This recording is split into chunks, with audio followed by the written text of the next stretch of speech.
Hello and welcome to another thrilling episode from Marvelous Videos. I'm your host Gemma, and today I'll be taking you through lesser known facts about Texas Chainsaw Massacre. It is almost going to be 50 years since a relatively unknown director took the horror slasher genre by storm. Tobe Hooper shocked and impressed the fans with the Texas Chainsaw Massacre, and it set the tone for slasher flicks to follow in the late 70s and 80s. Moreover, it ignited the arrival of a legendary horror icon, Leatherface, a name that is taken in the same breath as the likes of Jason Voorhees, Michael Myers, or Freddy Krueger. The movie was a showstopper at the box office, and its grand success ensured that several sequels and reboots followed over the years. Although none of the successors could emulate the brilliance of the original, it did become a timeless horror franchise that is still intriguing for fans, as you can see from the craze behind the recent release titled Texas Chainsaw Massacre. You may know everything about the cannibalistic psychopaths in the original movie, but there are certain things about the filming process that are relatively unknown and are sure to blow your mind. In this video, we bring you some of these shocking facts that many of the fans of this cult classic are unaware of. Before we go into our explanation, we have a very small request. If you like our content, please support us by subscribing to our channel. This is a small click for you, but for us, it means a lot. Thank you. Let's begin. Young lady, you just take it easy. What actually inspired the story? There are plenty of views on this, and the actual inspiration behind the Texas Chainsaw Massacre is quite a debated topic. It is believed by many that this film was newbie writer-director Tobe Hooper's attempt to create a modern, brutal version of Hansel and Gretel. Others seem to think that most of the movie is actually based upon the real-life harrowing stories of the serial killer Ed Gein, who was termed the Butcher of Plainfield for his sickening murders. The director himself admitted that this corpse defiler was one of the inspirations behind the movie, and even the iconic skin mask of Leatherface is based on this real-life killer. However, the immediate idea for the movie came at a moment that you wouldn't really expect. Tobe Hooper was at a departmental store, and the pre-Christmas rush meant that the stores were teeming with crowds. It was extremely frustrating for Tobe Hooper to wait patiently behind the maddening crowds, and his eyes fell on a display rack of chainsaws. As a desperate shopper, a wild thought dawned on him that this could be a tool to use to get through the crowd very quickly. He went back home and pondered over his thoughts long enough to have a proper plot. While the idea might be a bit shocking, we certainly aren't complaining about the end results. He also observed mental patients at the Austin Mental Hospital and studied their movements and actions to be incorporated into the movie. Later, the director also revealed that he knew a doctor who skinned a cadaver as a pre-med student and made a mask out of it for Halloween. This was a major inspiration behind Leatherface, and it was another real-life event that affected Tobe Hooper apart from the serial killer.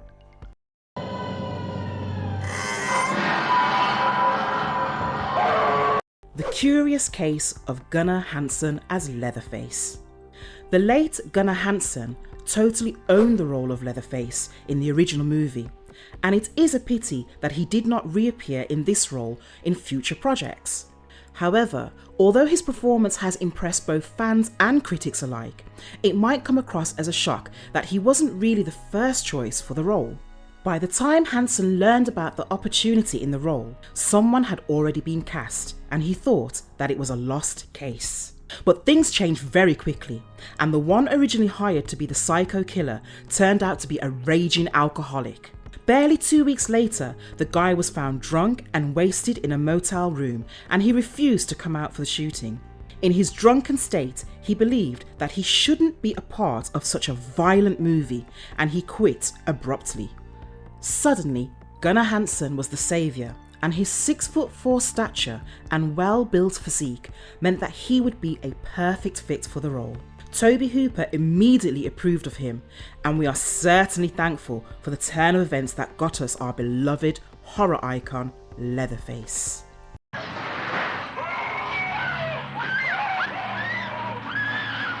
It wasn't a true story, only a marketing gimmick. Even today, there are many who believe that the Texas Chainsaw Massacre is based on a true story. Well, it absolutely isn't, and the whole thing was a perfect marketing technique that worked wonders. Yes, the character of Leatherface is slightly based on a real-life killer, but nothing about the story or the modus operandi matches with the events of the real crimes of Ed Gein.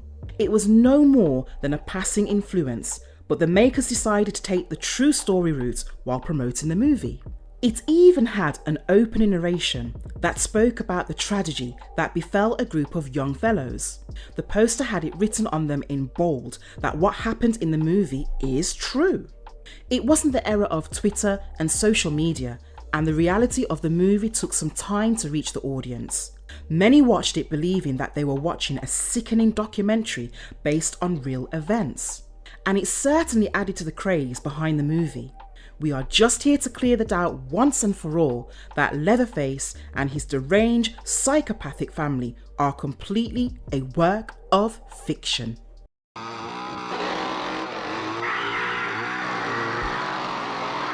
A real chainsaw was used, and it had consequences.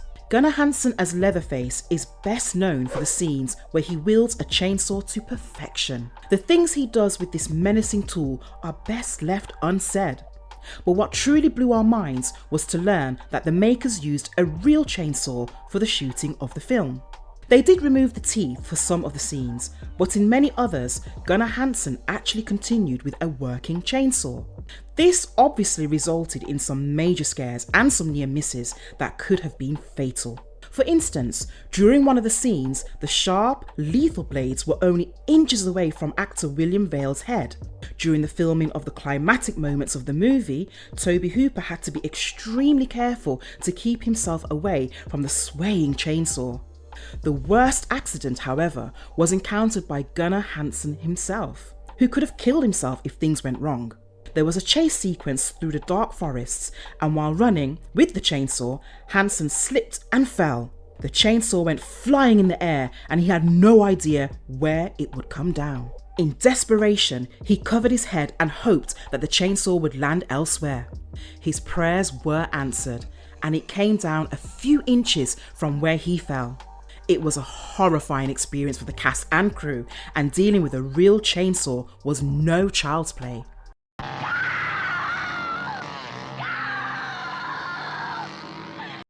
The mafia consumed the profits? This is one aspect of the movie that is shrouded in mystery. It is no secret that Texas Chainsaw Massacre was a huge hit and sold tickets by the thousands. It was made on a terribly low budget of around $80,000, and the box office revenue stood somewhere around $12 million.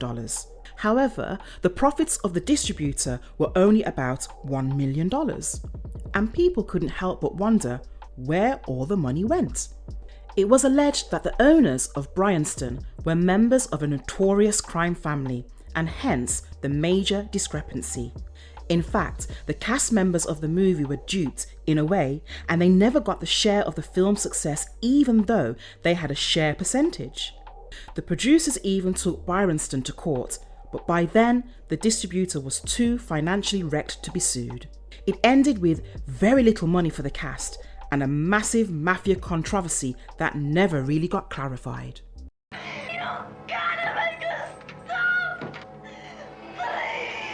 The clumsy shoot and some crazy accidents.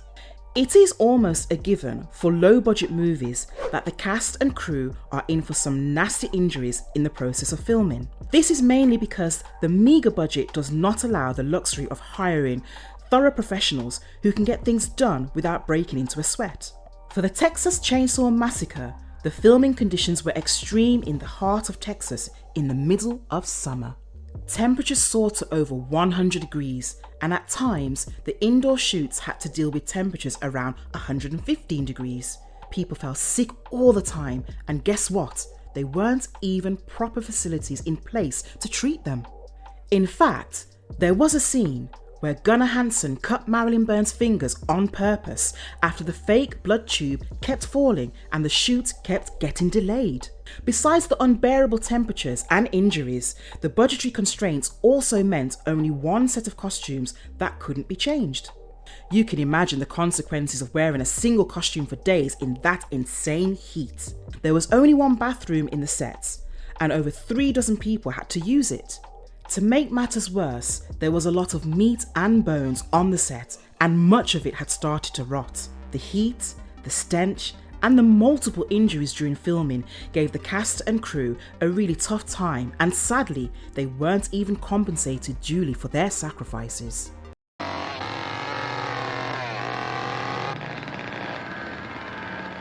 Tobe Hooper wanted a PG rating. You might be laughing at this today, but those were the 70s, and people could still get away with a lot. However, the Texas Chainsaw Massacre still proved to be a bit too much with all the violence and bloodshed. Despite being such a disturbing horror flick, Tobe Hooper was hopeful of getting a PG rating so that a wider audience could be drawn to the theatres. Those were the days when the concept of a PG-13 hadn't come up yet, and PG was the best he could get. However, after watching the movie, the censor boards went with the X rating. It was after a lot of edits and reducing a lot of blood that they finally toned to an R rating. This meant that some of the death scenes had to be off screen, and Tobe Hooper was disappointed that his brainchild had to be tossed and changed so much for larger acceptance.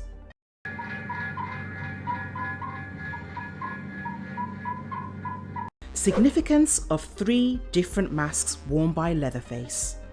Usually, when we come across masked characters in horror flicks, they don't show a lot of emotion.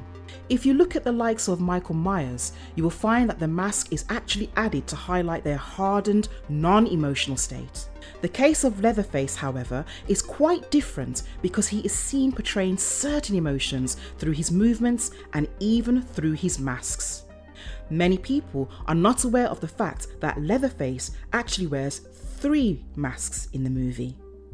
And the rationale behind multiple masks was to portray a way of expressing himself. He wears a plain killing mask for much of the film, but he changes into another one when he sits down for dinner.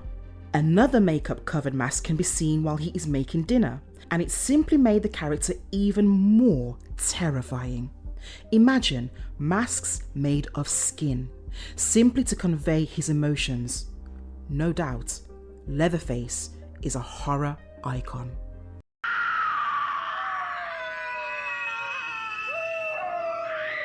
Remember the iconic dinner scene? If you have watched the movie, you will surely recall the infamous climactic scene, which is one of the best moments in the film. What you probably didn't know was that the whole extensive scene was shot in a single day. It wasn't easy because this scene was supposed to be one of the most crucial moments in the narrative, and eventually the cast and crew had to put in a continuous 27 hours of grueling effort to get the job done. What was the hurry, you might wonder? Well, it was nothing but typical low-budget movie problems. They had run out of makeup for the grandfather, and to make matters worse, it was the last day of Jim Sido's contract. All this meant that time was running out for the team, and the lack of options prompted them to give it their everything in their final moments.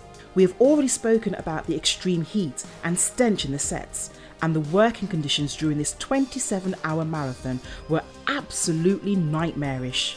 We are glad that their efforts turned to gold, because the scene does stand out as one of the finest moments in horror film history.